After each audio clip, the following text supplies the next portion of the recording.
Example 2 में है find the following integrals. तो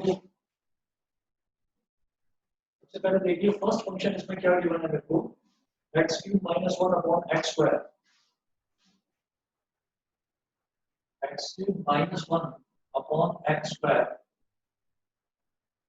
dx। मुझे ये चीज फाइंड आउट करनी है, ठीक है। Integral of x³ - 1 upon x² dx, मुझे ये चीज फाइंड आउट करनी है। तो इसमें हम क्या करेंगे, पहले इसको स्प्लिट कर लेंगे। स्प्लिट करने के बाद दो अलग अलग फंक्शन बन जाएंगे, उनको इंटीग्रेट कर देंगे। कैसे?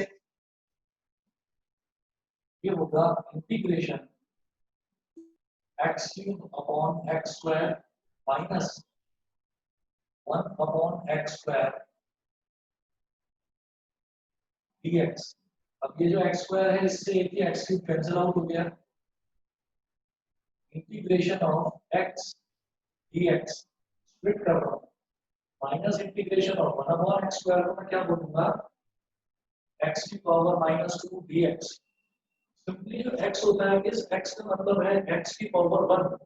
तो इसका इंटीग्रल क्या हो जाएगा, x की पावर 1 + 1 अपॉन 1 + 1। ये हो गया इसका इंटीग्रेशन, माइनस x की पावर -2, इसका क्या हो जाएगा, x की पावर -2 + 1 अपॉन -2 + 1 प्लस c। ठीक है। ये करने के बाद नेक्स्ट इस तरफ कर लो,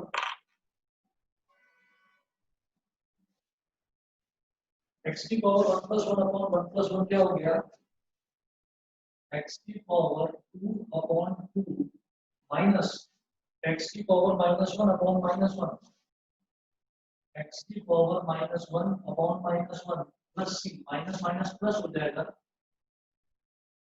x² upon 2 minus minus plus, और x की पावर -1 को मैं डिनोमिनेटर में ले जा सकता हूँ, तो plus 1 upon x plus c। मुझे लगता है समझ में आ गया होगा सबको, सभी को क्लियर है? Yes sir. ठीक है बेटा, सेकंड पार्ट देखते हैं। यहाँ पर दोनों को जब मैंने स्प्लिट करा तो ये बन गया x की पावर 1, ये बन गया x की पावर -2। तो x की पावर n वाला यहाँ पर मैंने फॉर्मूला लगा दिया, उसका इंटीग्रल क्या होता है, x की power n+1 upon n+1 plus c, ये होता है। ठीक है। अब सेकंड पार्ट देखते हैं इसका। सेकंड पार्ट क्या है, x की पावर 2/3 प्लस 1। सेकंड पार्ट, अच्छा जनरली क्या होता है कि जैसे जब मैं किसी भी डिफरेंशियल की बात किया करता था ना, तो मैं उसके फंक्शन को fx बोल देता था, और उसका जो डिफरेंशियल होता था उसको हम बोल देते थे f'। या फिर मैं फंक्शन को बोल देता था y, और जो उसका डिफरेंशियल होता था उसको मैं बोल देता था dy/dx। ऐसे ही जब मैं इंटीग्रल निकालूंगा तो उसको रिप्रेजेंट करते हैं i से, i कैपिटल I, इस तरह से capital I is equal to integration of x की पावर 2/3 प्लस 1, x की पावर 2/3 प्लस 1 dx। ये है, इसको आप स्प्लिट करिए,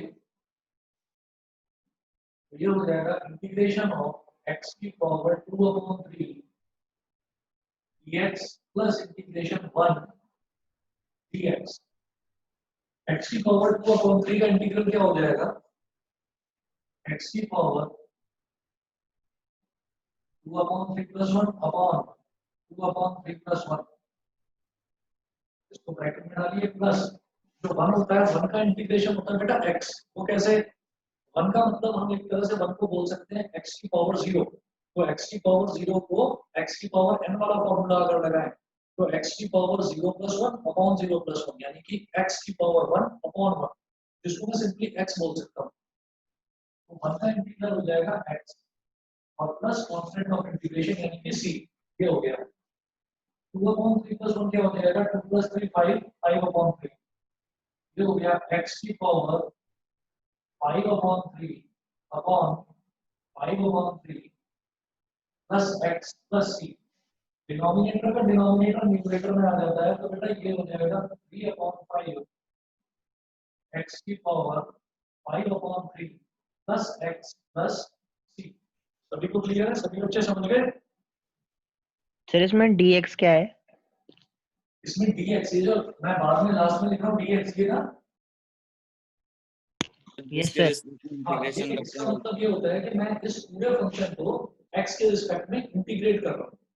तो इंटीग्रेशन को लिखने का तरीका है कि पहले एक इस तरह से साइन लगाएंगे इंटीग्रल का और फंक्शन के बाद लास्ट में लिखेंगे dx। ठीक है, ओके सर। उसके बाद देखिएगा थर्ड पार्ट।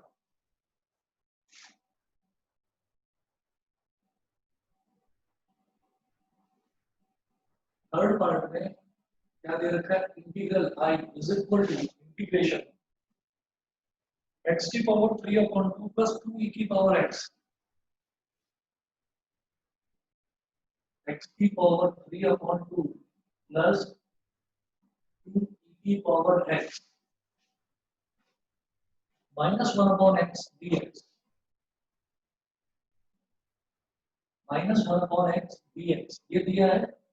तो फिर वही काम करेंगे कि तीनों को अलग अलग स्प्लिट कर देंगे। ठीक, तो ये हो जाएगा इंटीग्रेशन x की पावर 3/2 dx प्लस उसके बाद देखिए ये है 2e की पावर x। तो जब कोई कांस्टेंट मल्टीप्लाई हो रहा होता है ना किसी वेरिएबल वाली टर्म के साथ, तो कांस्टेंट तो एज इट रहता है और जो वेरिएबल वाली टर्म है उसको इंटीग्रेट कर देते हैं, बिल्कुल डिफरेंशिएशन की तरह।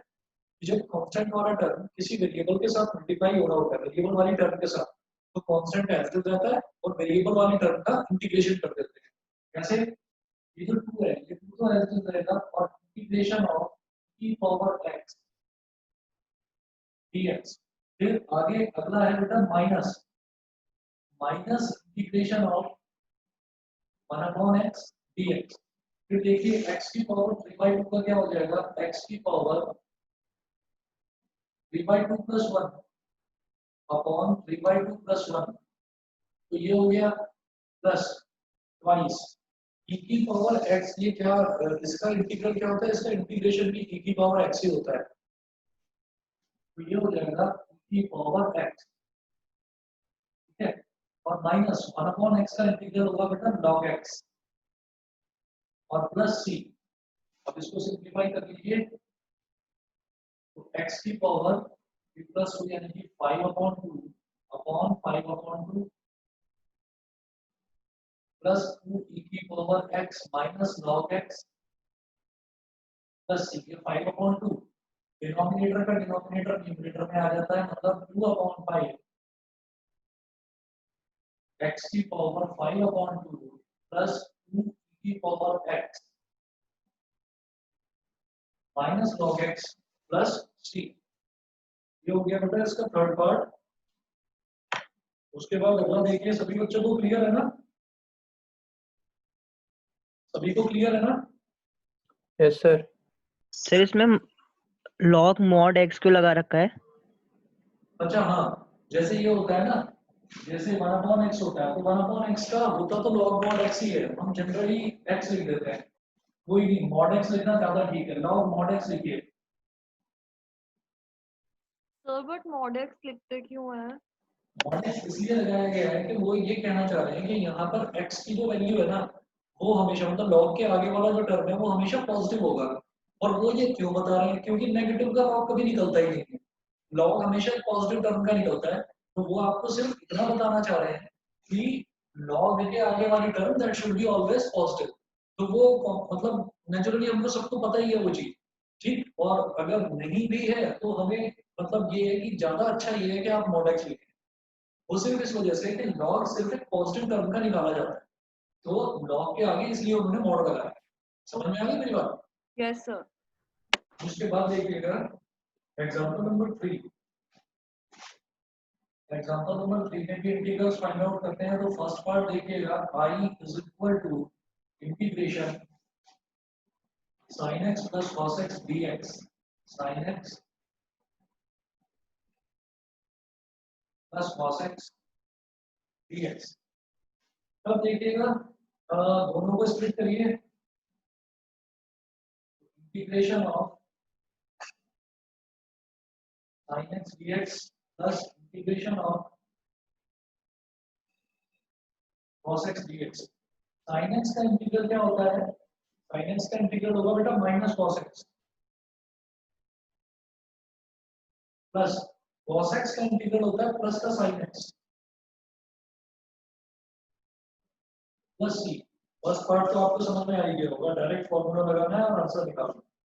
उसके बाद सेकंड पार्ट देखिए,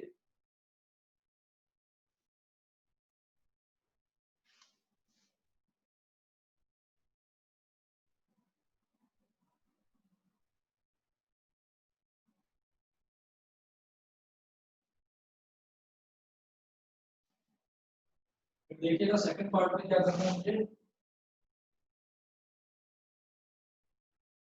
सेकंड पार्ट में है cosec x I is equal to integration of cosec x, bracket में फिर से cosec x plus cot x dx को मल्टीप्लाई करिए। बेटा 1 मिनट वेट करिए, बस 1 मिनट में आ रहा हूँ।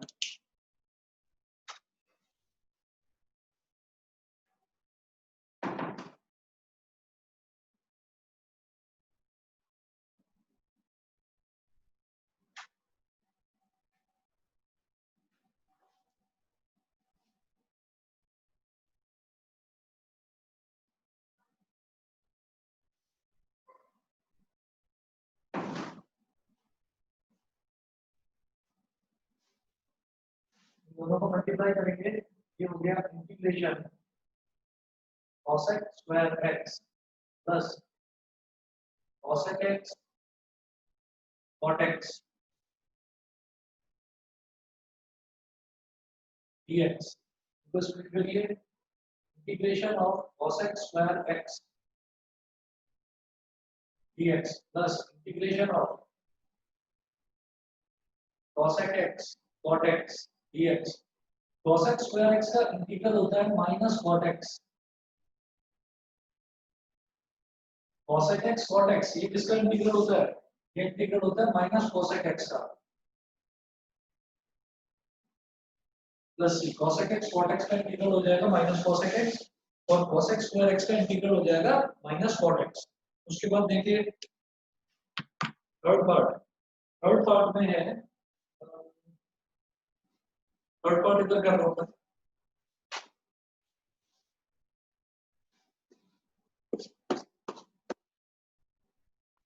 सर हाँ जी बताइए। सर इसमें इंटीग्रेशन में कोई प्रोडक्ट रूल टाइप चीज नहीं होती? इंटीग्रेशन में भी प्रोडक्ट रूल होता है, उसको बोलते हैं इंटीग्रेशन बाय पार्ट्स। लेकिन पहले substitution, trigonometrical substitution by partial fraction, ये सारे पार्ट्स करेंगे, उसमें फिर इंटीग्रेशन बाय पार्ट्स भी बताऊंगा। ओके जब दो फंक्शंस मल्टीप्लाई हो रहे होते हैं तो उनसे मतलब उस केस में मुझे इंटीग्रेशन कैसा करना होता है उसको बोलते हैं इंटीग्रेशन बाय पार्ट्स, वो भी बताऊंगा। मतलब अभी तो बेसिक इंटीग्रेशन शुरू करा है, अब इसके बाद में ट्रिग्नोमेट्रिकल सब्स्टिट्यूशन होगा, फिर उसके बाद पार्शियल फ्रैक्शन और फिर बाय पार्ट्स। तो 3 तरीके के इंटीग्रेशन होते हैं, वो मैं आपको भी बताऊंगा। अच्छा देखिएगा, उसके बाद में थर्ड जो दे रखा है वो है integration 1 minus sine x upon cos square x.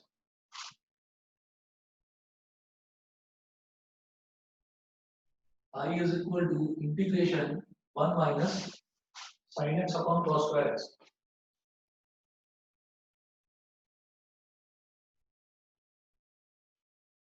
One minus sine x upon cos square x dx। इसको भी आप स्प्लिट करिए, 1 अपॉन cos स्क्वायर एक्स अलग कर लो और माइनस sin x अपॉन जो cos स्क्वायर x है इसको आप लिखिए cos x into cos x। अब इससे क्या होगा, इसको अलग करिए, जैसे 1 अपॉन cos स्क्वायर x है तो 1 अपॉन cos स्क्वायर हो जाएगा बेटा sec स्क्वायर x। तो ये हो गया integration sec square x dx minus, यहाँ देखेंगे कि sin x upon cos x हो जाएगा tan x और sin x into 1 लिख दो, यहाँ 1 अपॉन cos x क्या हो जाएगा sec x। तो ये जो टर्म है ये बन जाएगा sec x tan x। और ऐसा मैं क्यों कर रहा हूँ आप शायद समझ गए होंगे, क्योंकि इनके डायरेक्ट फॉर्मूले मुझे मालूम है कि इनका इंटीग्रल क्या होता है। sec स्क्वायर x का इंटीग्रल होता है बेटा tan x, बीच में माइनस का साइन, और sec x tan x का इंटीग्रल होता है sec x। तो ये आ गया tan x minus sec x plus c। ठीक है, इसके बाद देखिएगा, इसके बाद है example number 4, find the anti derivative capital F। Anti derivative मतलब इंटीग्रल, इंटीग्रल जो आ रहा है उसको उन्होंने बोल दिया कैपिटल F। तो find the anti derivative capital F of small f defined by fx is equal to 4x cube minus 6। तो ये दे रखा है fx is equal to 4x cube minus 6, ये गिवन है। अब इसका मेरे को एंटी डेरिवेटिव निकालना है, यानी कि इंटीग्रल निकालना है। उस इंटीग्रल को इन्होंने बोल दिया कैपिटल F। जब ये स्मॉल fx, जब ये स्मॉल fx को स्मॉल f बोल रहे हैं सिर्फ सिर्फ, मतलब फंक्शन तो स्मॉल f हो गया। इसी तरह से कैपिटल F का मतलब क्या है, कैपिटल fx। तो ये क्या हो गया, एंटी डेरिवेटिव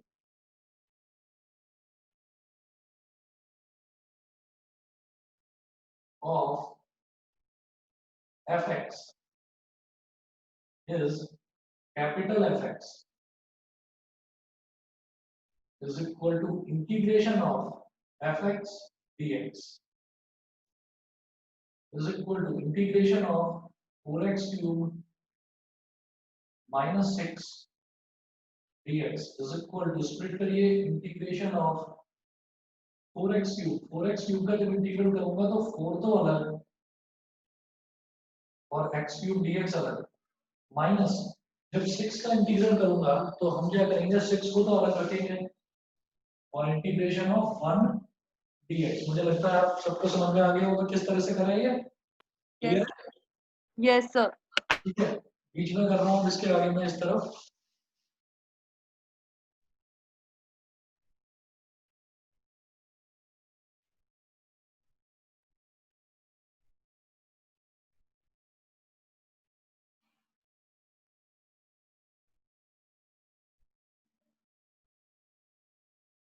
अब देखिएगा 4 तो कांस्टेंट है, एज इट रहेगा, तो 4 तो रहा एज इट इज, और x क्यूब का इंटीग्रल हो गया x की power 4 upon 4 minus 6 as it is, और 1 का इंटीग्रल होता है x। 4 से 4 कैंसिल आउट हो गया प्लस c, ये हो गया। अब इसमें हम क्या बोलेंगे, वो बोल रहे हैं where f0 is equal to 3, ये दे रखा है, मुझे एंटी डेरिवेटिव फाइंड आउट करना है। तो देखिए मेरे पास fx क्या आ गया, fx आ गया x की power 4 minus 6x plus c, given ये जो वैल्यू आई है इसको बोल दीजिए इक्वेशन नंबर 1, और दे रखा है f0 इज इक्वल टू कितना दे रखा है, उसकी वैल्यू दे रखी है 3, ये मुझे दे रखा है। तो जब भी कभी इस तरह से वैल्यू दे रखी होती है ना f0, तो ये वैल्यू कोई भी अगर वैल्यू दे रखी हो तो समझ जाइए कि कांस्टेंट ऑफ इंटीग्रेशन कैलकुलेट करने के लिए वो वैल्यू क्वेश्चन में गिवन होती है। तो अब क्या करेंगे, अब देखिएगा ये जो पूरा एक्सप्रेशन है इसमें जहां जहां पर x है वहां वहां पर 0 डाल दीजिए। f0 इज इक्वल टू 3, तो f0 क्या हो जाएगा, 0 की power 4 minus 6 into 0 plus c is equal to 3. It implies that capital C is equal to 3. Substitute this value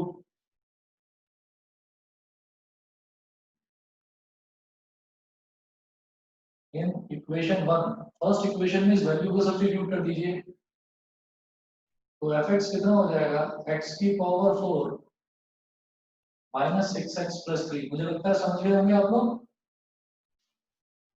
sir but हमने वैल्यू सब्स्टिट्यूट क्यों कर दी? हमसे, क्योंकि इन्होंने ना सिर्फ हमसे इन्होंने fx ही पूछा था, इन्होंने ये पूछा था find the anti derivative capital F, capital F मतलब वो fx पूछ रहे हैं, और लास्ट में इन्होंने ये लिखा है where f0 is equal to 3, यानी कि f0 की हेल्प से मैंने कांस्टेंट c की वैल्यू निकाल ली। तो कांस्टेंट c की वैल्यू मैंने यहाँ पर 3 सब्स्टिट्यूट कर दी, ये हो गया fx। ठीक है, यस सर। उसके बाद देखिएगा एक्सरसाइज 7.1 है। एक्सरसाइज 7.1 में मैं पूरी एक्सरसाइज छोड़ रहा हूँ, ये पूरी की पूरी एक्सरसाइज खुद करना आप। कर सकते हैं इसको? कोई भी क्वेश्चन ऐसा नहीं है जो इन एग्जांपल से जरा बहुत भी अलग हो, आप ट्राई कर सकते हैं, एक बार देख लो कोई क्वेश्चन, एक बार आप ऐसे ही देख लीजिए, मैं जरा पानी पी लूँ, आप एक बार ऐसे ही देख लीजिए कि कोई क्वेश्चन ऐसा लगता हो जो मुझे कराना चाहिए तो मैं अभी कराता हूँ, नहीं तो पहले आप ट्राई कर लो। देखिए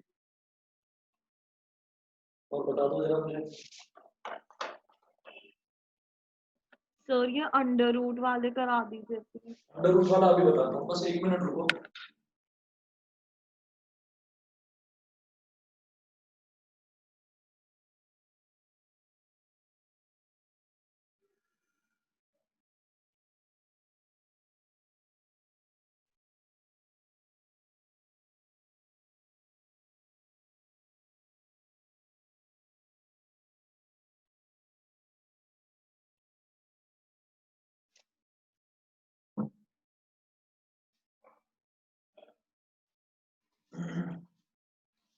चलिए अंडर रूट वाला देखते हैं। 10, 15 और 21 बता दीजिए। है बेटा कौन सा? सर 10, 15 और 21। 10, 15 और 21 अभी बता रहा हूँ। सर इंस्पेक्शन वही वाला मेथड है जो अभी हम एग्जांपल्स में करके आए हैं, स्प्लिट करके करने हाँ वो वाला। जो पिछली बार करा था ना वो था इंस्पेक्शन वाला, जो लास्ट टाइम करा था। मतलब कि आप उसको रफ में आप इंटीग्रल का फॉर्मूला निकाल कर करेंगे और फिर बताएंगे जो भी वैल्यू आई है, मतलब जो लास्ट टाइम करा था एंटी डेरिवेटिव वाला, याद हाँ है? Sir, yes sir. है ना, वैसे करके देखना है इसको। अगर फिर भी नहीं याद आ रहा हो तो मैं बताऊं कोई एक पार्ट करके दिखाऊं? सर इजी है, हो जाएगा।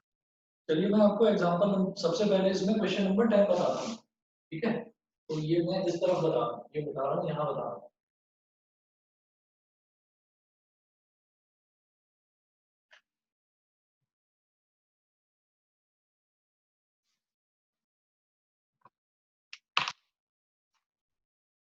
तो देखिए पहले क्वेश्चन नंबर 10 देख लीजिए, एक्सरसाइज 7.1 का।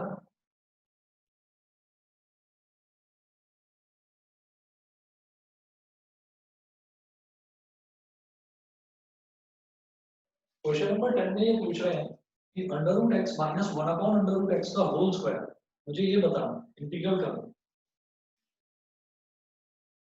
I is equal to integration of under root x minus 1 upon under root x का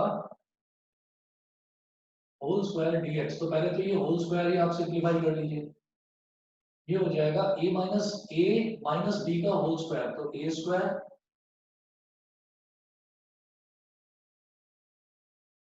प्लस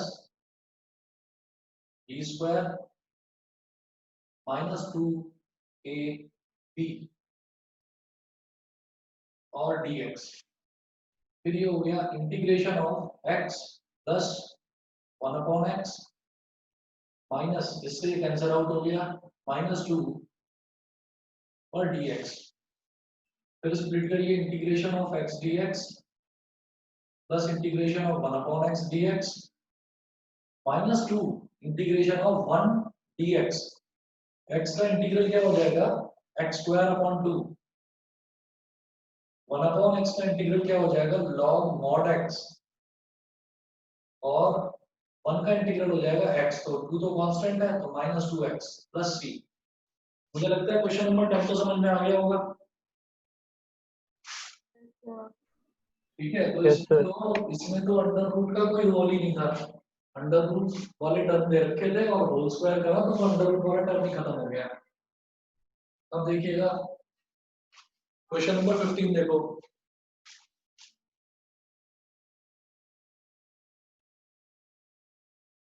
क्वेश्चन नंबर 15 में क्या है,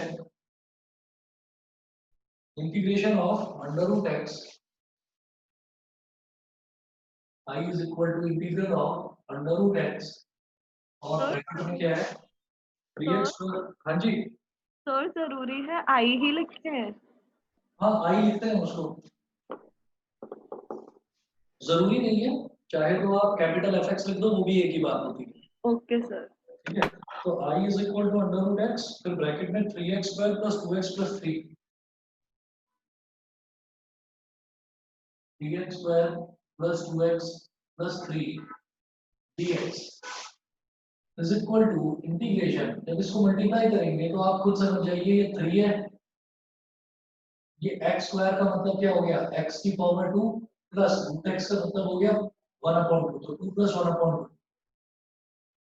ये तो हो गई पहली टर्म, प्लस 2 इंटू एक्स का मतलब हो गया x की power 1 plus under root x के साथ मल्टीप्लाई हो रहा है तो पावर ऐड हो जाएगी प्लस 1/2 और प्लस 3 इंटू एक्स की पावर 1/2 ब्रैकेट बंद dx। दिखाई दे रहा है यहाँ पर सभी को?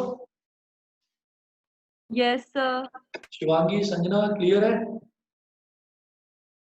Yes sir. Aniket, Aaradhya, Ishaan? Yes yes sir. Sir. ठीक है। Ojas? Yes sir. Niyati? Yes sir. Muskan clear है? Yes sir. ठीक है। सर। ओके, अब मेरे पास ये बन गया इंटीग्रेशन 3 2 प्लस 2 4 4 प्लस 1 5 तो 3 इंटू एक्स की power 5/2 plus 2 into 2 plus 1 3 2 into x की पावर 3/2 प्लस 3 इंटू एक्स की पावर 1/2 और dx। फिर अलग अलग स्प्लिट कर दीजिए तो कांस्टेंट तो रहेगा इंटीग्रल के बाहर 3 इंटीग्रेशन ऑफ x की power 5/2 dx plus 2 integration of x की power 3/2 dx plus 3 integration of x की पावर 1/2 dx। इतना हो गया। अब आप इंटीग्रेशन के नॉर्मल जो फॉर्मूला है इसमें x की पावर n वाला हो लगाओ 3 इंटू एक्स की power 5/2 plus 1 upon 5/2 plus 1 plus 2 into x की power 3/2 plus 1 upon 3/2 plus 1 plus 3 into x की पावर 1/2 प्लस 1 अपॉन 1/2 प्लस 1 और लास्ट में प्लस सी। तो प्लस सी लगाना मत भूलना। इसके बाद देखिएगा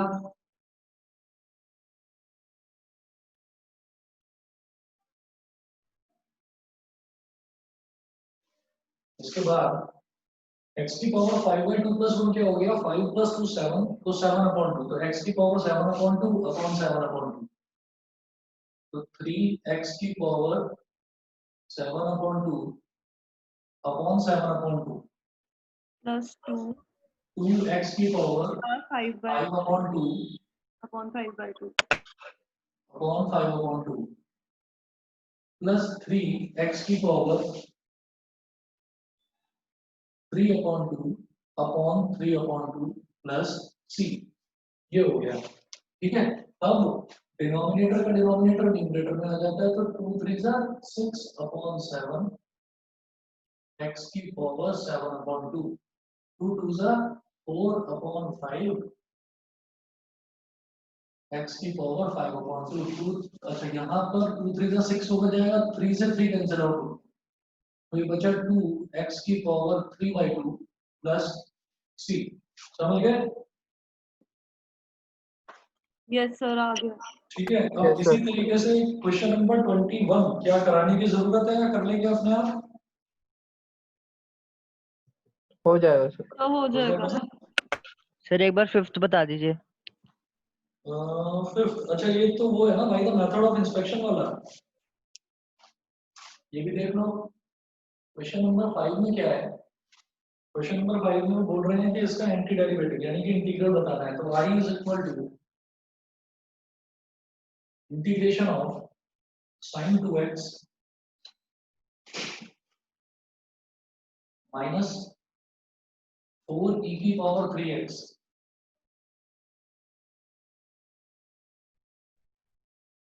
dx। मुझे ये करना है। ठीक है। अब जैसे ये करना है तो इसमें मैं इंटीग्रेशन का फॉर्मूला में जानता ही हूँ तो मुझे अलग से रफ में क्या करना है तो मैं यहाँ लिख रहा हूँ। आप ये काम रफ में कर लेना, मेन शीट में मत दिखाना, साइड में या लास्ट शीट में जहां आप रफ काम करते हैं वहां दिखा देना। sin 2x का इंटीग्रल क्या होगा माइनस कॉस 2x इंटीग्रेशन कह रहा हूं मैं, तो साइन का इंटीग्रल होता है कॉस, वो भी माइनस वाला, तो माइनस कॉस 2x और फिर 2x का डिफरेंशियल क्या होगा 2, उससे उसको डिवाइड कर देते हैं। Minus 4 is a constant, e की पावर 3x का इंटीग्रल होगा e की पावर 3x, फिर 3x को फर्दर डिफरेंशिएट करके क्या आएगा 3, उससे इसको डिवाइड कर देते हैं, तो अपॉन 3 आ गया। ठीक, ये चीज है, तो हम ये कहेंगे कि clearly by the method of inspection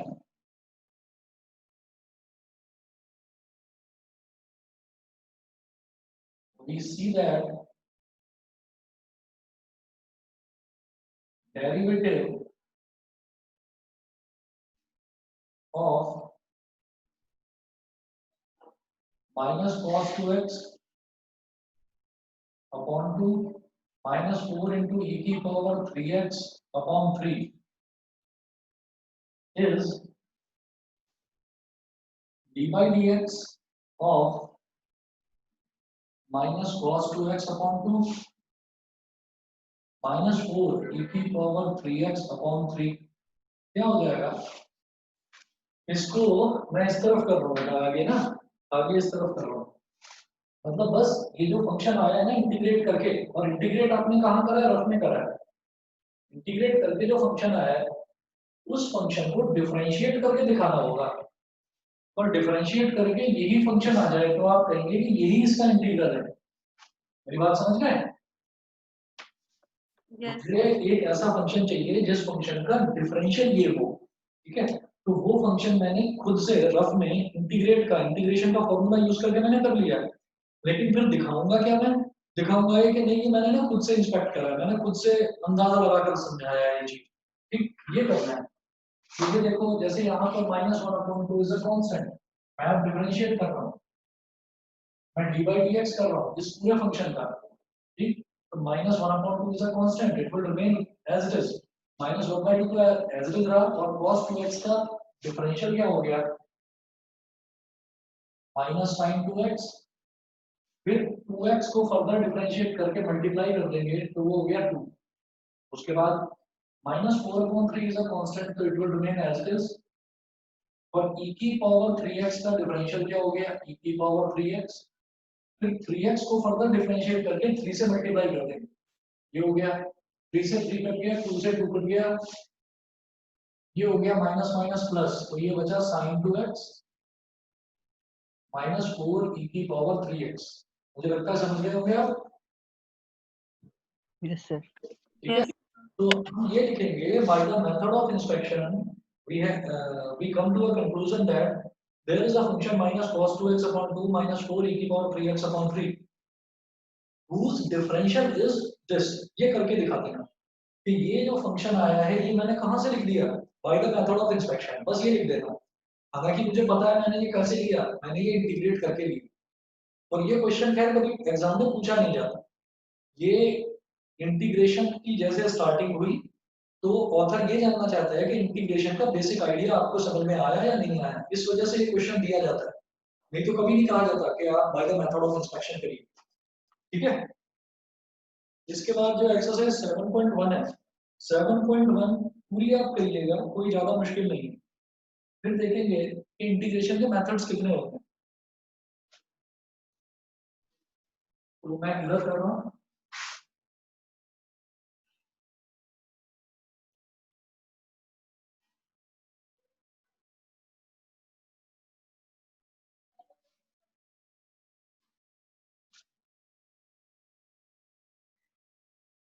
so there are 3 methods of integration.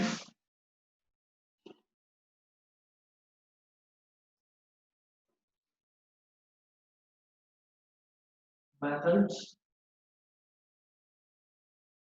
of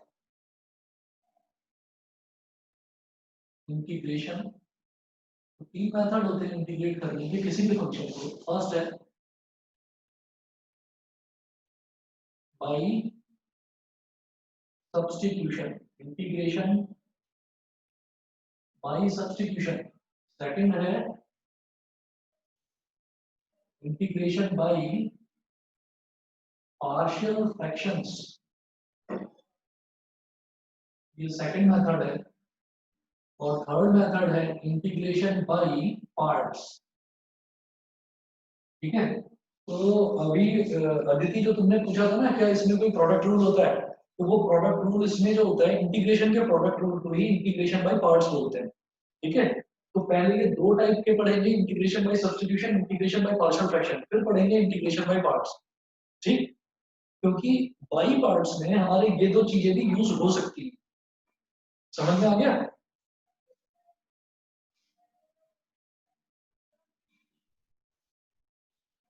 मेरी आवाज आ रही है सभी को?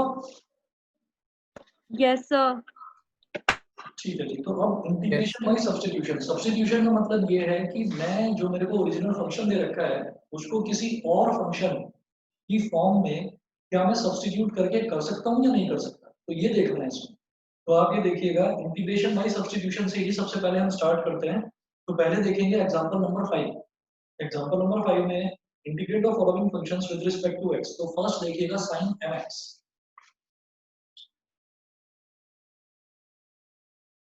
Example 5, I is equal to integration of sin mx dx। देखिए इसमें आपको अलग से कुछ भी सब्स्टिट्यूट करके लेकर दिखाने की जरूरत नहीं है। इसमें आप क्या करेंगे, आप सीधा सीधा जानते हैं कि साइन का क्या हो जाएगा माइनस कॉस, और फिर mx को फर्दर डिफरेंशिएट करके m से डिवाइड कर देंगे। तो इसमें कोई सब्स्टिट्यूशन लगाने की जरूरत नहीं है, ये तो सीधा सीधा ऐसे ही हो जाएगा कि साइन का इंटीग्रल क्या होता है माइनस कॉस mx, फिर mx को फर्दर डिफरेंशिएट करेंगे और डिवाइड कर देंगे, जो भी आएगा। क्या आएगा mx को डिफरेंशिएट करने पर m से डिवाइड कर देंगे। ये बताइए ये समझ में आ गया कि नहीं? आ गया सर। उसके बाद देखिए सेकंड पार्ट। सेकंड पार्ट से आपका सब्स्टिट्यूशन में हमें किस तरीके का लॉजिक लगाना है वो स्टार्ट होता है। वो देखिएगा, I is equal to integration 2x multiplied by sin x square plus 1 dx। तो बेटा मुझे ना जब भी कभी कोई भी इंटीग्रल दे रखा हो, ऐसा नहीं है कि आपको किसी भी इंटीग्रेशन के क्वेश्चन में स्पेशली मेंशन्ड होगा कि do this integration by the method of substitution, ये कुछ दिया नहीं होगा। आपको इंटीग्रल इतने आसान आसान नहीं दे रखे होंगे जो आपने फर्स्ट एक्सरसाइज में देखे, जो आपने यहाँ पर ये क्वेश्चन देखे, तो इतने आसान इंटीग्रल नहीं आएंगे एग्जाम में। एग्जाम में जब आपके पास कोई भी फंक्शन आएगा कि ये पूरा बड़ा फंक्शन है, इस फंक्शन को आपको इंटीग्रेट करना है, तो आपको वहां पर ना दो चीजें ढूंढनी होगी। आपको ये ढूंढना होगा कि क्या इस पूरे फंक्शन में fx और f' अवेलेबल है या नहीं है। दोबारा बताता हूँ, fx का मतलब ये कोई एक फंक्शन होना चाहिए, ये पूरा एक फंक्शन दे रखा है, इस फंक्शन में कहीं ना कहीं एक फंक्शन ढूंढना है और उस फंक्शन का डेरिवेटिव ढूंढना है। तो वो फंक्शन एकदम साफ दिखाई देता है। सबसे पहले देखिए ये साइन के अंदर क्या लिखा हुआ है ब्रैकेट में x स्क्वायर प्लस 1। तो x square plus 1 is a function, ये एक फंक्शन है। अगर मैं x स्क्वायर प्लस 1 को डिफरेंशिएट कर दूं तो क्या आ जाएगा, x स्क्वायर का हो जाएगा 2x और 1 का हो जाएगा डिफरेंशियल 0। तो x स्क्वायर प्लस 1 तो हो गया fx, और x स्क्वायर प्लस 1 fx का डिफरेंशियल यानी कि f' क्या हो जाएगा 2x। तो दोनों चीजें अवेलेबल हैं। ठीक है, तो इसमें मैं क्या करूंगा कि जो फंक्शन है उस फंक्शन को मैं एक नए वेरिएबल के बराबर मान लूंगा। देखिए कैसे, let x square plus 1 is equal to t। मैंने जो ये फंक्शन मुझे दिखाई दिया x स्क्वायर प्लस 1, इसको मैंने t मान लिया। मैंने जानबूझकर इसी को माना है क्योंकि मुझे पता है कि इसका डिफरेंशियल भी यहाँ मौजूद है। ठीक, अब मैं क्या करूंगा, differentiate both sides with respect to t, या एक काम करिए with respect to x करिए, आसान रहेगा। with respect to x करिए, दोनों तरफ आप x के रिस्पेक्ट में डिफरेंशिएट कर दीजिए। तो t मेरे पास एक नया वेरिएबल है x स्क्वायर प्लस 1, जब मैं x स्क्वायर प्लस 1 को x के रिस्पेक्ट में डिफरेंशिएट करूंगा तो क्या आ जाएगा? सीधे सीधे बताइए, 2x आ जाएगा। ये आ गया, इधर आ गया 2x, और जब मैं t को x के रिस्पेक्ट में डिफरेंशिएट करूंगा तो क्या आ जाएगा? dt by dx। इतना समझ में आ गया हर बच्चे को या नहीं? आकृति आ गया सर। सर क्लियर है। बताइए, शाश्वत, अनिकेत, ओजस, Yes, sir, clear clear सभी को? यस सर क्लियर है। तो 2x इज इक्वल टू आ गया dt by dx। अब आप क्या करिए, ये जो dx है, इस dx को इधर ले आओ, तो ये हो जाएगा 2x dx is equal to dt। ठीक है, और ओरिजिनल मेरे को इक्वेशन दे रखी थी ना इंटीग्रल की, उसको बोल दीजिए इक्वेशन नंबर 1। ठीक, फिर आप ये कहिएगा कि substitute these values in equation 1। अब देखिएगा, मुझे इक्वेशन 1 में ये दिखाई दे रहा है 2x is getting multiplied by dx, तो 2x dx, मैं 2x dx की जगह लिख दूंगा dt, और sin x स्क्वायर प्लस 1, इसको मैंने क्या माना था, t, तो sin t dt ये हो जाएगा। I is equal to integration, ये क्या हो गया, sin x स्क्वायर प्लस 1 की जगह मैं रख दूंगा t, और फिर इस sin x स्क्वायर प्लस 1 के साथ क्या मल्टीप्लाई हो रहा है, 2x भी और dx भी, तो 2x into dx ये आ गया dt के बराबर, तो sin t dt। समझ गए कि नहीं समझे? Yes sir. क्लियर है? अब इसके बाद sin t dt, मतलब sin t, t अब वेरिएबल है और उसको t के रिस्पेक्ट में ही इंटीग्रेट करना है, तो sin का इंटीग्रल क्या होता है, माइनस cos, तो ये हो जाएगा minus cos t plus t is equal to minus cos। अब t तो था नहीं कुछ, t तो मैंने अज्यूम करा था, तो लिख दीजिए minus cos x square plus 1 plus c। बताइए सभी को क्लियर है? Yes sir. तो सर एक बार और मतलब बता दीजिए। हाँ जी, मैं दोबारा से बता देता हूँ कि जब भी मेरे को कोई भी फंक्शन दे रखा होता है ना इंटीग्रेशन में, इंटीग्रल करना होता है किसी भी फंक्शन का, तो मैं उसमें ये ढूंढता हूँ कि मुझे फंक्शन मिल जाए और उस फंक्शन का डिफरेंशियल मिल जाए, उस फंक्शन का डेरिवेटिव मिल जाए। तो मैंने यहाँ पर देख लिया कि x स्क्वायर प्लस 1 है और x स्क्वायर प्लस 1 का डेरिवेटिव भी मौजूद है 2x, ये मैंने देख लिया। तो जो फंक्शन होता है उसको मैं एक नए वेरिएबल के बराबर मान लेता हूँ, मैंने मान लिया उसको t के इक्वल, तो let x square plus 1 is equal to t, मैंने x स्क्वायर प्लस 1 को t माना। Now differentiate both sides with respect to x, दोनों तरफ आप x के रिस्पेक्ट में डिफरेंशिएट करिए, तो x स्क्वायर प्लस 1 का डिफरेंशियल क्या हो गया 2x, और ये तो t है, t का डिफरेंशियल क्या हो जाएगा dt by dx। ठीक है, अब dx को इधर ले आओ तो 2x dx is equal to dt हो गया। ये मैंने जानबूझकर करा था क्योंकि मुझे पहले से ही पता था कि 2x dx मुझे चाहिए, तो 2x dx मुझे मिल गया, 2x dx it will be equal to dt, और sin x स्क्वायर प्लस 1 को मैंने क्या लिया था t, तो ये हो गया sin t dt। तो अब t के रिस्पेक्ट में इंटीग्रेट करना है, तो sin t का इंटीग्रल क्या हो जाएगा, सिंपली ऐसे ही बताइए, माइनस cos t, sin का माइनस cos होता है इंटीग्रल, और फिर लास्ट में t की जो वैल्यू मैंने अज्यूम करी थी x स्क्वायर प्लस 1 वो रख देना है, minus cos x square plus 1 plus. अब बताइए क्या करना है? हाँ जी सर, अगर हमें इस टाइप का मतलब मिला ही नहीं कि जैसे इसमें x स्क्वायर प्लस 1 का तो इंटीग्रेशन डिफरेंशिएशन 2x आ रहा था। हाँ, अगर इस तरीके का कोई फंक्शन नहीं मिलता है, जैसे यहाँ पर तो मुझे फंक्शन और डिफरेंशियल दोनों मिल गए, यही पूछना चाह रहे हो, अगर ऐसा नहीं मिलता तो मैं क्या करूँ, यस सर। है ना?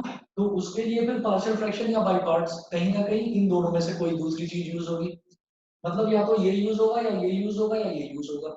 फिलहाल मैं सब्स्टिट्यूशन कर रहा हूँ, तो अब जितने भी क्वेश्चंस हैं वो मुझे सारे सब्स्टिट्यूशन के हिसाब से प्रैक्टिस करने हैं, फिर उसके बाद हम करेंगे पार्शियल फ्रैक्शन, फिर पार्शियल फ्रैक्शन के हिसाब से करेंगे सारे, फिर बाई पार्ट्स, और जब ये तीनों मेथड कर लेंगे उसके बाद फिर मिसलेनियस एक्सरसाइज आएगी जहां पर आपके दिमाग का टेस्ट होगा, तब आप समझोगे कि भाई आपको कौन सी चीज कहाँ लगानी है।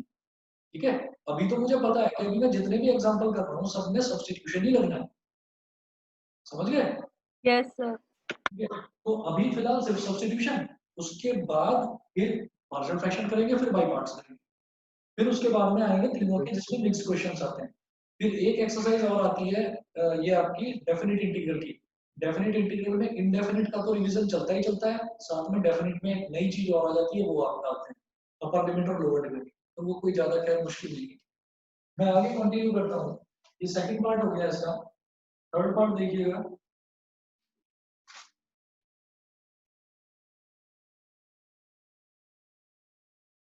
I is equal to integral tan की पावर 4 अंडर रूट एक्स और sec square under root x और अपॉन रूट एक्स dx। अगर 1 मिनट के लिए मेरी ना वीडियो पॉज होगी, तो 1 मिनट आप वेट करिए प्लीज। तो इसमें क्या है कि tan है और tan का डिफरेंशियल sec स्क्वायर मुझे ये दिखाई दे रहा है, तो ये मेरे लिए ज्यादा इंपॉर्टेंट है। तो मैं क्या करूंगा, और साथ में tan में भी रूट एक्स है और sec में भी रूट एक्स है, तो आप ये सोचिए कि इसमें tan रूट एक्स को आप t मान लीजिए, ठीक है। ऐसा मैं क्यों कह रहा हूँ, क्योंकि जब मैं tan रूट एक्स को t मानूंगा तो tan का तो sec स्क्वायर हो ही जाएगा और रूट एक्स को फर्दर डिफरेंशिएट करना पड़ेगा, वो भी डिनोमिनेटर में आ जाएगा, तो मेरा काफी सारे पर्पस एक साथ सॉल्व हो जाएंगे। देखिए जरा, ये है let tan root x is equal to t। tan root x को मैंने t के बराबर मान लिया। अब क्या करेंगे, differentiate both sides with respect to x, x के रिस्पेक्ट में दोनों तरफ डिफरेंशिएट करिए। तो tan रूट x का क्या हो जाएगा differential, sec square root x, लेकिन सिर्फ इतना ही थोड़ी होगा। अब रूट x जो है ये भी तो एक अलग फंक्शन है, इसको डिफरेंशिएट करेंगे एज पर चेन रूल, तो रूट x का क्या हो जाएगा 1/2 रूट x, ठीक है। ये तो यहाँ का तो फिनिश हुआ। उसके बाद t को x के रिस्पेक्ट में करना है, तो क्या हो जाएगा dt बाई dx। अब मुझे क्या पता है, मुझे तो यहाँ पर ये चीज दिखाई दे रही है sec square root x upon root x dx, ये दिखाई दे रहा है इक्वेशन नंबर 1 में। तो मैं कुछ ऐसे ही बनाऊंगा, sec square root x upon root x dx is equal to, इस 2 को इधर ले जाओ 2 dt। बताइए समझ गए कि नहीं समझे? Yes sir. ठीक है। अब ये वैल्यू मुझे यहाँ सब्स्टिट्यूट कर देनी है इक्वेशन नंबर 1 में। तो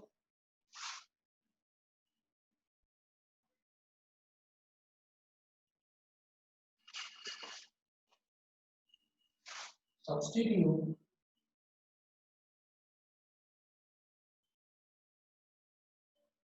these values in first, इन वैल्यूज को फर्स्ट इक्वेशन में सब्स्टिट्यूट करो, तो i is equal to integration, ये जो tan रूट x और इसकी पावर 4 है, इसका मतलब क्या है, tan रूट x की होल पावर 4 दे रखी है, तो tan रूट x को मैंने मान लिया t, तो ये हो गया t की पावर 4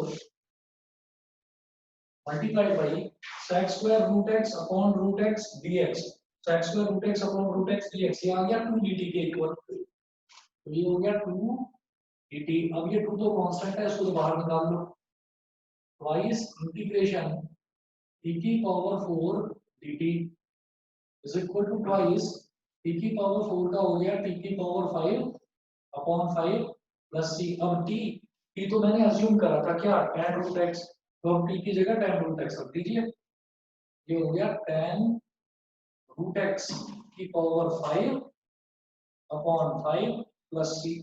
बताइए समझ में आया कि नहीं? आ गया सर। सभी को क्लियर है? मुस्कान, आकृति, शिवानी क्लियर है? Yes, sir. नियति क्लियर है? सर dt Yes, का sir. इंटीग्रल क्या था? हाँ बेटा दोबारा बोलो। dt का इंटीग्रल क्या करा हमने? dt का इंटीग्रल तो करा ही नहीं मैंने, dt डिफरेंशियल करना था ना। सर वो dt क्यों हट गया वहां से?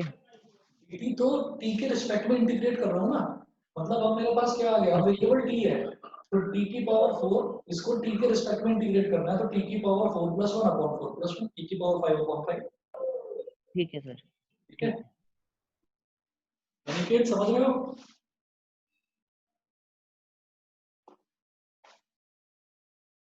ये मिटा रहा हूं इधर से।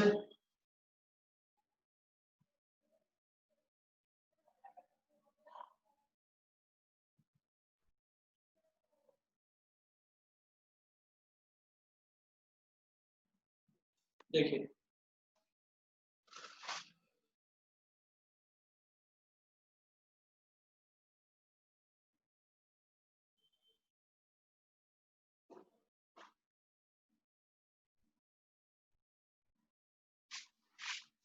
चलिए, अब नेक्स्ट है इसका फोर्थ पार्ट। फोर्थ पार्ट है y = sin tan inverse x upon 1 + x square.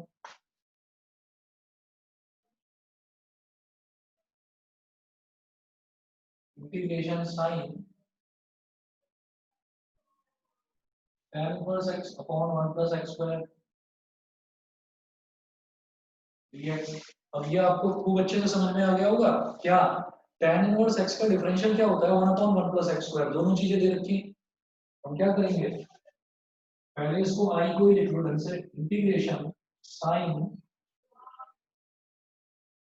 tan inverse x into 1 upon 1 plus x square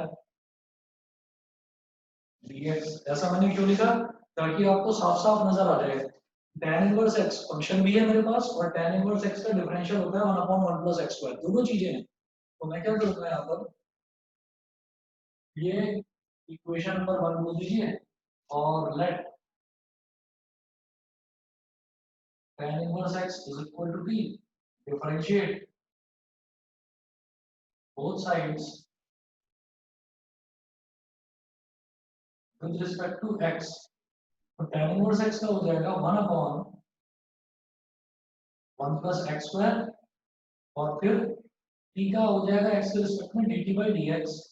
इस dx को इधर ले आओ, 1 upon 1 plus x square dx is equal to dt। 1 upon 1 plus x square dx is equal to dt।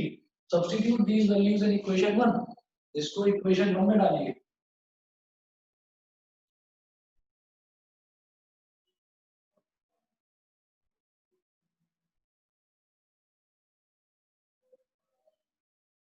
अभी क्या हो जाएगा, I is equal to tan inverse x की जगह डाल दीजिए t। तो ये हो गया I is equal to integration sin t और 1 upon 1 plus x square dx। इस पूरे की जगह क्या आ जाएगा, dt। अब sin का इंटीग्रल क्या होता है, cos। तो minus cos t plus c is equal to minus cos, और t की वैल्यू क्या ली थी मैंने, tan इनवर्स x। तो ये हो गया minus cos tan inverse x plus c। सभी को समझ में आ गया? सभी को क्लियर है? Yes sir. Yes sir. ठीक है, चलिए जी। अब इसके बाद कुछ इन्होंने इंपॉर्टेंट फॉर्मूले बताए हैं, वो फॉर्मूले देख लीजिए। 4 फॉर्मूले हैं जितने अभी तक बताए थे, उसके अलावा 4 और फॉर्मूले हैं। क्या कि अगर हमसे इंटीग्रेशन पूछा जाए सिर्फ tan x का, तो ये होता है log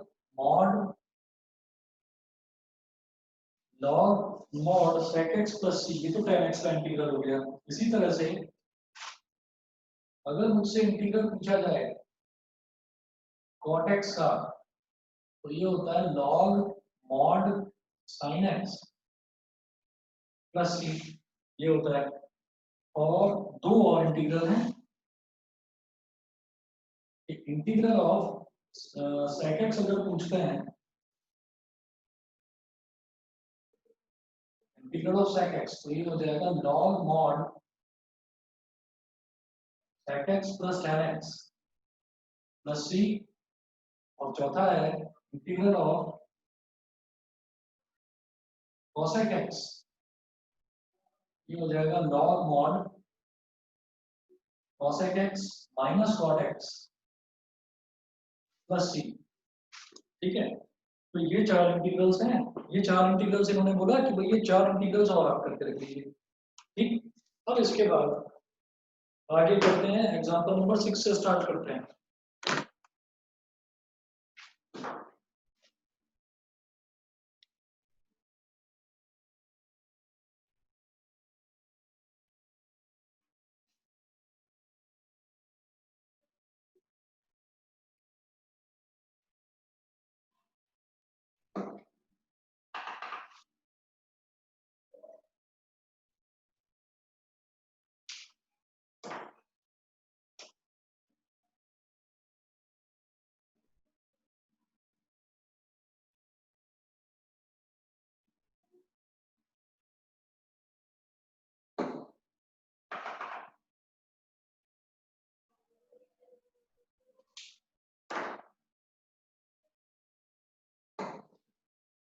देखिए एग्जांपल नंबर 6 में क्या है कि sin cube x cos square x dx, मैं इधर कर रहा हूँ उसको मिटाकर,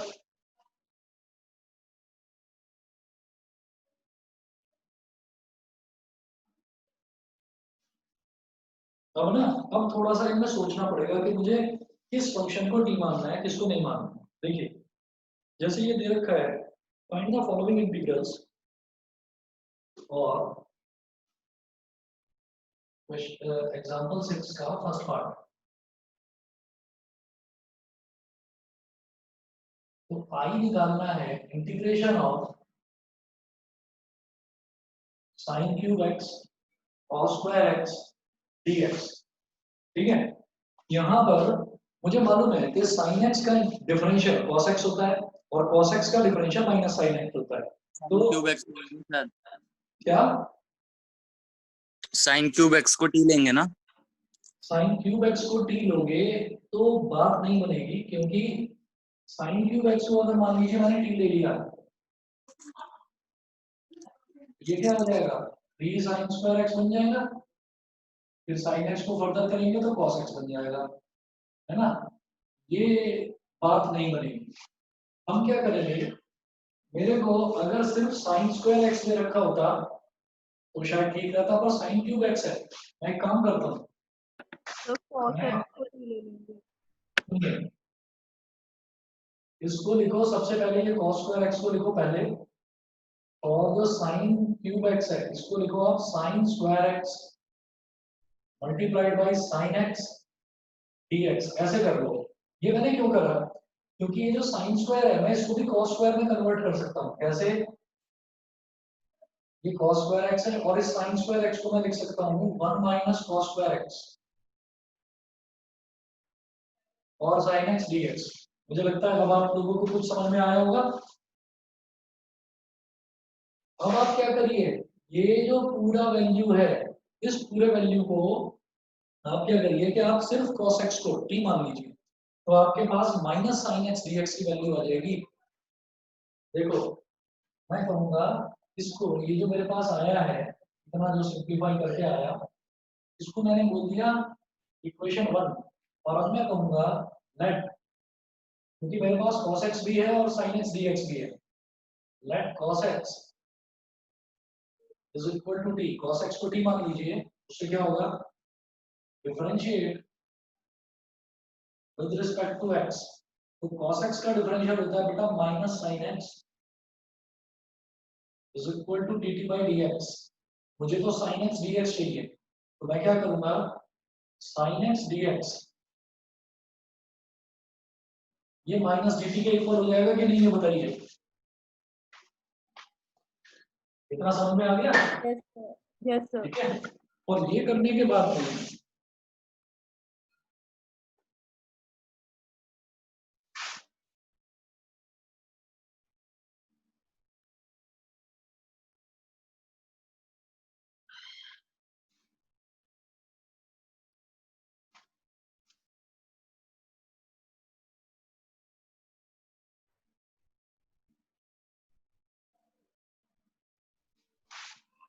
अब देखिएगा, इसके बाद में sin x dx आ गया माइनस dt, ठीक। तो इसकी जगह अब सब्स्टिट्यूट करना है सिर्फ, cos x को क्या माना था t, तो i क्या हो गया, i हो गया integration of t square, because cos x को t माना तो t स्क्वायर ब्रैकेट में 1 माइनस टी स्क्वायर और साइन एक्स डी एक्स की जगह minus D t, minus D T. अब इसको माइनस को इधर मल्टीप्लाई कर दो तो ये हो गया इंटीग्रेशन टी स्क्वायर और ब्रैकेट में t square minus 1 d t I is equal to integration t की power 4 d t minus integration t की पावर 2 डी टी। तो टी की पावर 4 का क्या हो गया इंटीग्रेशन टी की पावर 5/5 और टी की पावर 2 का हो गया टी की पावर 3/3 प्लस सी और टी को मैंने क्या माना था cos x तो cos की पावर 5x cos की पावर 5x cos की power 5x upon 5 minus cos की पावर 3x अपॉन 3 प्लस सी। बताइए सब बच्चों को क्लियर? Yes sir. ठीक है, ये करने के बाद सर एक बार मेरे को ये वाला फिर से बता दी जो सेकंड और थर्ड स्टेप में आपने ब्रेक किया था ये स्टार्टिंग में। वाला जो करा है ना? हाँ। इसमें देखिए मैंने ये क्या करा कि मुझे ना एक अकेला sin x dx चाहिए था या एक अकेला cos x dx चाहिए था, ये मेरे को चाहिए थे। अब मैं क्या करूंगा, अगर सोचो कि मैं सिर्फ cos x dx को अलग निकाल लेता हूँ और मैं sin x को t मान लेता हूँ तो वो हो जाएगा t क्यूब, ठीक है। लेकिन cos x dx को मैंने अलग निकाल दिया तो फिर एक cos x हटकेगा, वो परेशानी करेगा, ठीक। तो फिर मैंने क्या देखा, मैंने कहा sin क्यूब x दे रखा है तो sin क्यूब x में से अगर एक sin निकाल लिया जाए तो sin x dx अलग हो जाएगा। अब ये जो cos स्क्वायर x है इसको मैंने पहले लिख लिया और ये जो sin क्यूब x था इसको ऐसे लिख लिया sin square x into sin x, क्योंकि मैं जानता हूँ कि sin स्क्वायर x है या sin की कोई भी इवन पावर है उसको बड़े आराम से cos में कन्वर्ट करा जा सकता है। तो sin स्क्वायर x को मैंने लिख दिया 1 minus cos square x, trigonometric identity होती है, ठीक। और ये जो sin x dx है इसको ऐसे रहने दिया, क्यों? क्योंकि मैं जानता था कि cos x को t ले लूंगा तो मेरे पास sin x dx automatically dt के या माइनस dt के इक्वल आ जाएगा। बताइए समझ गए? Okay sir. हाँ सर। ठीक है, उसके बाद अगला देखिएगा sin x upon sin x plus a dx, इसको क्या करेंगे? ये फर्स्ट पार्ट था,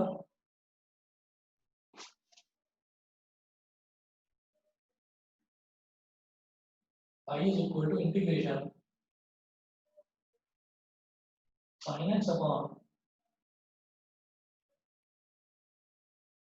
upon sin x plus a dx।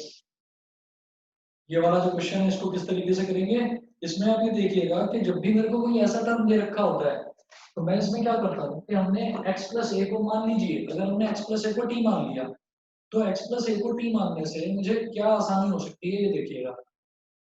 देखो अगर मान लीजिए मैंने x प्लस a को t मान लिया, ठीक है, ये a जो टर्म फालतू में ऐड कर रखा है यहाँ पर ये परेशान कर रहा है, तो अगर मैंने x प्लस a को t मान लिया और फिर दोनों तरफ डिफरेंशिएट करूंगा तो सीधा सीधी बात है कि dx is equal to dt आ जाएगा।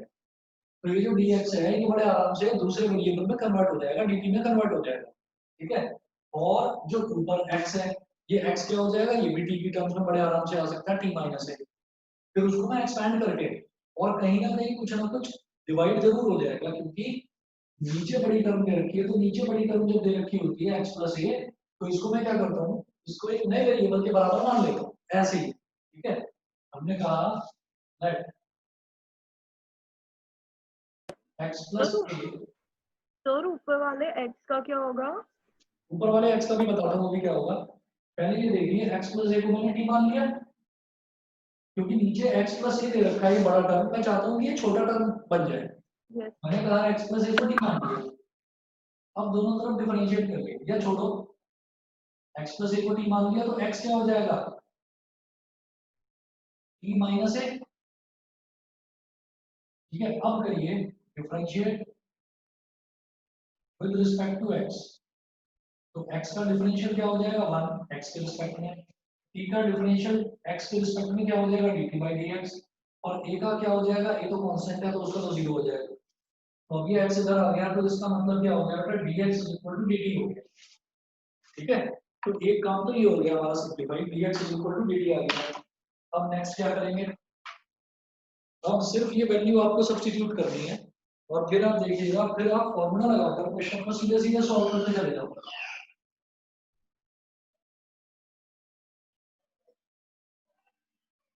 तो कई चीजें ऐसी होती हैं इसमें इंटीग्रेशन में जो एकदम से दिमाग में नहीं आती। अगर आपने प्रैक्टिस कर रखी है तो आप समझ जाओगे कि इस तरीके के क्वेश्चन में किस चीज को क्या एज्यूम करना।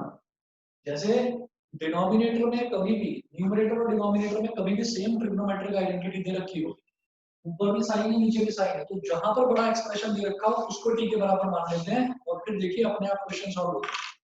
देखो ये dx dt आ गया और x की वैल्यू क्या है t माइनस है, तो x की जगह रखिए t माइनस, i क्या हो गया इंटीग्रेशन t माइनस है sin और x plus a sin t into dt into dt और फिर sin t माइनस a, इसको आप एक्सपेंड करेंगे sin a माइनस b का फॉर्मूला लगाकर sin a cos b minus cos a sin b, ये फॉर्मूला लगाएंगे तो देखिएगा क्या होगा। ये हो गया integration sin t cos a minus cos t sin a upon sin t dt। Expand करिए integration sin t into cos a upon sin t dt minus cos t into sin a upon sin t dt। यहाँ sin t से sin t cut गया, ये बचा केवल cos a dt। अब cos a is a constant, cos a एक constant है, a कोई वेरिएबल नहीं है, तो जब a कांस्टेंट है तो a का cos वो भी कांस्टेंट होगा। तो यहाँ क्या करेंगे, cos a तो आ गया बाहर और इंटीग्रेशन ऑफ 1 dt माइनस यहाँ sin a कांस्टेंट है तो sin a को निकालो इंटीग्रल से बाहर और integration of cos t upon sin t कितना हो गया cot t dt। इतना बता दीजिए, इतना सभी को क्लियर है कि नहीं? yes sir clear है। और फिर आप ये देखिए 1 का t के रिस्पेक्ट में जब इंटीग्रेशन करेंगे तो क्या हो जाएगा, x सिर्फ t हो गया ना। जब 1 को x के रिस्पेक्ट में इंटीग्रेट करते थे तो x आ जाता था, तो 1 को t के रिस्पेक्ट में करेंगे तो t आ जाएगा माइनस sin a और cot का क्या हो जाएगा, cot का इंटीग्रल अभी अभी जो 4 इंपॉर्टेंट फॉर्मूले लिखवाए थे ये हो जाएगा log mod sin x sin t, ठीक है, प्लस c। ये करने के बाद में फिर जो मैंने t को एज्यूम करा है t की वो वैल्यू वापस सब्स्टिट्यूट कर दो, तो cos a multiplied by x plus a minus sin a log mod sin x plus a mod close plus c। बताइए क्लियर है कि नहीं? yes sir Yes, sir. ठीक है। अच्छा इसके बाद इसका एक ही पार्ट बचता है, थर्ड पार्ट, और आप क्या करेंगे